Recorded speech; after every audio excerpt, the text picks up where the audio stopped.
جناب سالبہ بیٹھے تھے، فرمایا فلاں کو بلا کے لاؤ۔ جب بلانے گئے تو رستے میں عورت پہ نظر پڑی، پہلی نظر تو معاف ہے لیکن دوبارہ دیکھ بیٹھے، دوبارہ نظر پڑی تو پریشان ہو گئے۔ خیال آیا میں نے تو خیانت کی اپنے نبی پاک سے، حضور نے تو منع کیا یہ کام کرنے سے۔ اب واپس حضور کے پاس نہیں آئے، جنگل میں چلے گئے۔ ابن قدامہ نے کتاب التوابین میں اس روایت کو لکھا ہے، کہتے ہیں 40 دن وہ پہاڑوں میں روتے رہے کہ یا اللہ مجھ سے غلطی ہو گئی۔ کتنے دن؟ اب ہمارا شغل ہے، اس کو لوگ گناہ ہی نہیں سمجھتے، بدنگاہی تو کوئی گناہ ہی نہیں، اب تو یہ شغل ہے۔ اب تو ہمارے ہاں معاذ اللہ تعالیٰ سیانے بیانے بندے بیچ بیٹھے ہوتے ہیں جب یہ باتیں ہو رہی ہوتی ہیں، یہ شغل ہے ہمارا۔ اب تو ابا کے سامنے بچہ وال پیپر گندی تصویر کا لگایا ہوتا ہے، پر وہ کہتا ہے عمر ہے نا جی، عمر ہے نا جی، مجھے پتہ ہی نہیں یہ کتنا گند کر رہا ہے، یہ تباہ ہو جائے گا روحانی طور پر اگر یہ گند دیکھنے میں الجھ گیا۔ تو امام شافعی کا فتویٰ ہے جس کی نظر گندی ہوتی ہے اس کا حافظہ کمزور ہوتا ہے، وہ کوئی بڑا کام نہیں کر سکتا، وہ نفسیات کا مریض ہو جاتا ہے جو گندی نظر والا آدمی ہوتا ہے۔ ہمیں پتہ ہی نہیں کہ ہمارے مسائل اصل میں ہیں کیا۔ تو 40 دن جنگل میں روتے رہے، 40 دن۔ محبوب سارا کچھ جانتے تھے پر خاموش رہے۔ حضرت جبریل امین حاضر ہوئے، عرض کی یا رسول اللہ آپ کا وہ غلام رو رہا ہے۔ رب کہتا اسے بلا لے، میں نے اس کا گناہ معاف کر دیا ہے۔ تو نبی پاک صلی اللہ علیہ وسلم نے حضرت مولا علی شیر خدا اور جناب سلمان فارسی کو بھیجا، فرمایا فلاں جگہ ہے لے آؤ۔ کہتے ہیں جب ہم گئے تو 2 پہاڑوں کے درمیان جناب سالبہ تڑپ کے رو رہے، ہمیں دیکھ کے اور روئے، کہنے لگے علی میرے بارے میں کوئی آیت تو نہیں نازل ہو گئی؟ تو کہا نہیں، چل حضور نے بلایا ہے۔ کہا اچھا حضور کہتے کیا تھے، فرماتے کیا تھے؟ کہا پتہ نہیں لیکن بلایا ہے۔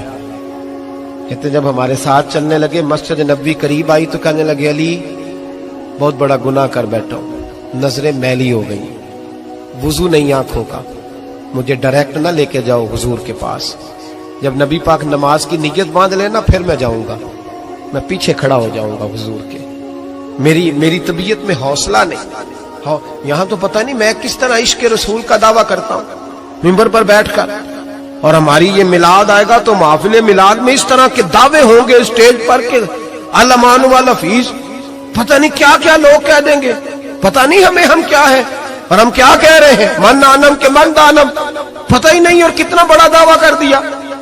کہ میرے اندر طاقت نہیں سامنا کر دے۔ مولا علی فرماتے ہیں جب حضور نے مغرب کی نماز کی نیت باندھی تو انہوں نے بھی پیچھے نیت باندھ لی۔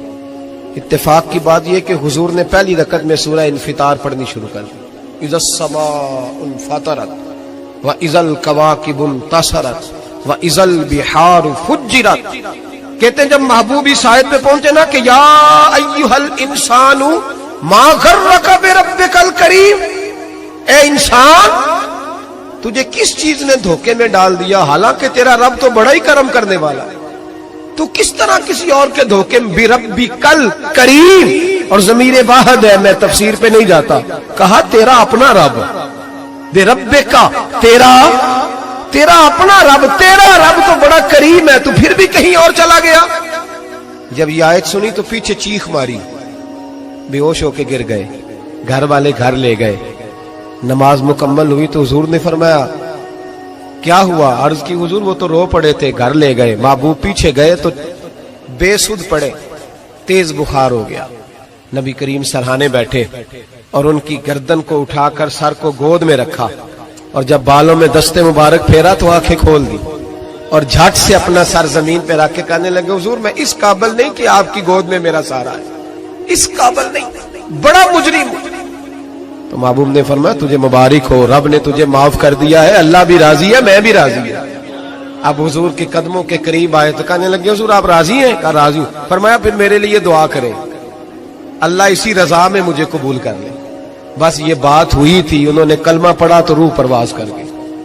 پرواز میرے بھائی احساس پیدا کر، یاد رکھیں اگر روحانی زندگی صحیح نہیں نہ ہوگی، یاد رکھ لیں کسی کا کوئی نقصان نہیں، سارے سکون سے سو جائیں گے، آپ نہیں سو پائیں گے۔ اگر آپ کے ضمیر پہ بوجھ رہیں گے نا تو سارے لوگ رمضان میں 4 قرآن پاک ختم کریں گے، آپ 10 پارے بھی نہیں پڑھ پائیں گے۔ اگر آپ اپنے آپ کو صحیح نہیں کریں گے، روحانی زندگی بحال نہیں ہوگی، تو یاد رکھنا بڑا اپنا آپ سارا کچھ سجا کے ظاہراً بڑے پرہیزگار بن کے بھی اپنے ضمیر کی عدالت میں فیصلہ اپنے حق میں نہیں کرا پائے گا. تجوریوں سے مال بھرا ہوا ہوگا لیکن گھر میں سکون نام کی چیز ڈھونڈنے سے نہیں ملے گی. اس لیے کہ الا بذکر اللہ تطمئن القلوب، اللہ کی ذات سے جڑ جانے سے دل کو سکون ہوتا ہے. کیا بہت بڑی سزا نہیں مالک کی کہ انسان سارا کچھ کرے، فارغ ٹائم ہو تو وہ ٹی وی دیکھے؟ کیا بہت بڑی سزا نہیں کہ 3 مہینے کی چھٹیاں بھی اسے ہوں لیکن وہ ایک سپارہ قرآن پاک نہ پڑھ سکے؟ وہ گپے مارنے بیٹھے تو 6 گھنٹے لگا دے اور تسبیح دی جائے تو 10 منٹ میں بس ہو جائے، درود پڑھا ہی نہ جائے. یہ سزا نہیں؟ کیا یہ کم سزا ہے کہ وہ دنیا دراز پہ گھوم آئے لیکن مسجد میں جائے تو اسے کچھ بنے؟ کیا سزا نہیں؟ اللہ سے معافی مانگے، مل کے اس کے حضور استغفار کریں.